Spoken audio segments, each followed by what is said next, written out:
Daud membuat bagi dirinya gedung-gedung di kota Daud. Lalu ia menyiapkan tempat bagi tabut Allah dan membentangkan kemah untuk itu. Ketika itu berkatalah Daud, "Janganlah ada yang mengangkat tabut Allah selain dari orang Lewi. Sebab merekalah yang dipilih Tuhan untuk mengangkat tabut Tuhan dan untuk menyelenggarakannya sampai selama-lamanya."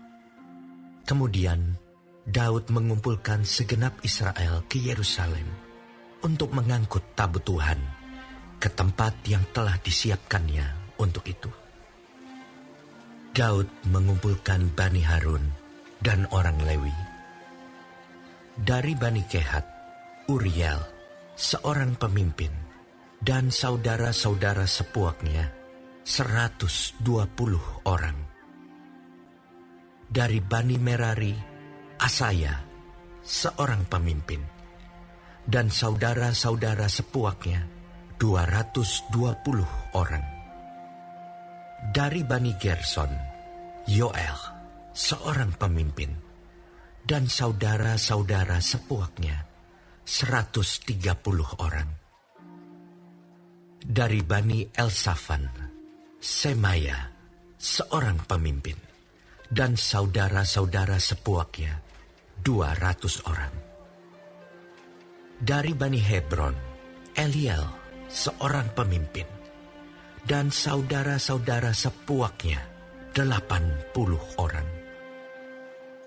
Dari Bani Uziel, Aminadab, seorang pemimpin, dan saudara-saudara sepuaknya, 112 orang. Lalu Daud memanggil Zadok dan Abiatar, imam-imam itu, dan orang-orang Lewi, yakni Uriel, Asaya, Yoel, Semaya, Eliel, dan Aminadab, dan berkata kepada mereka, "Hai kamu ini, para kepala puak dari orang Lewi, kuduskanlah dirimu, kamu ini dan saudara-saudara sepuakmu, supaya kamu mengangkut tabut Tuhan Allah Israel ke tempat yang telah kusiapkan untuk itu. Sebab oleh karena pada pertama kali kamu tidak hadir, maka Tuhan Allah kita telah menyambar di tengah-tengah kita. Sebab kita tidak meminta petunjuknya seperti seharusnya." Jadi para imam dan orang-orang Lewi menguduskan dirinya untuk mengangkut tabut Tuhan, Allah Israel. Kemudian Bani Lewi mengangkat tabut Allah itu dengan gandar pengusung di atas bahu mereka, seperti yang diperintahkan Musa, sesuai dengan firman Tuhan.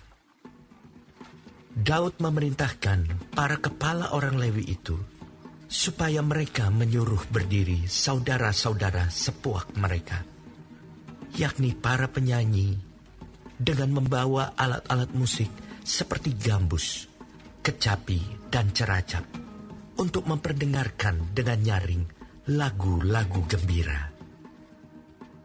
Maka orang Lewi itu menyuruh berdiri Heman bin Yoel, dan dari saudara-saudara sepuaknya, Asaf bin Berekhia dari Bani Merari, saudara-saudara sepuak mereka, Etan bin Kusaya, dan bersama-sama mereka itu, saudara-saudara mereka dari tingkat kedua, Zakaria, Yaasiel, Semiramot, Yehiel, Uni, Eliab, Benaya, Maasea, Matija, Elifele, Miknea, dan Obed Edom, serta Yeiel, para penunggu pintu gerbang.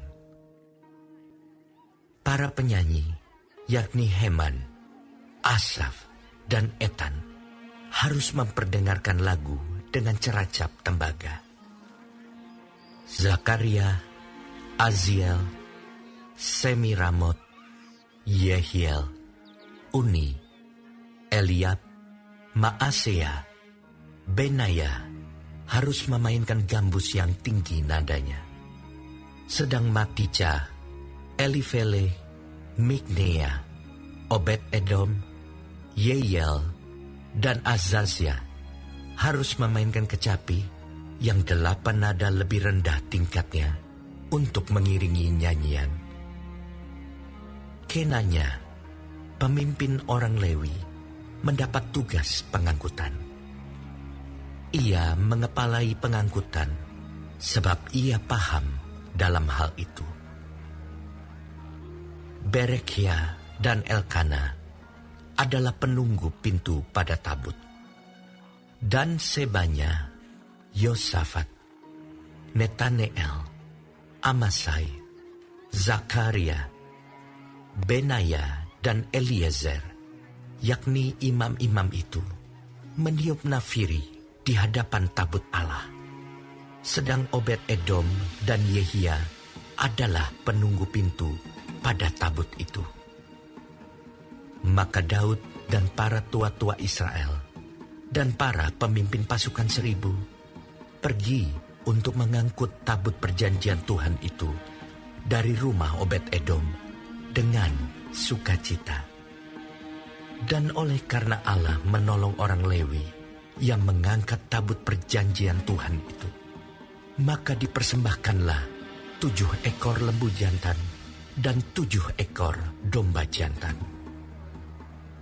Daud memakai jubah dari kain lenan halus, juga segala orang Lewi yang mengangkat tabut itu dan para penyanyi, dan Kenanya yang mengepalai pengangkutan dan para penyanyi.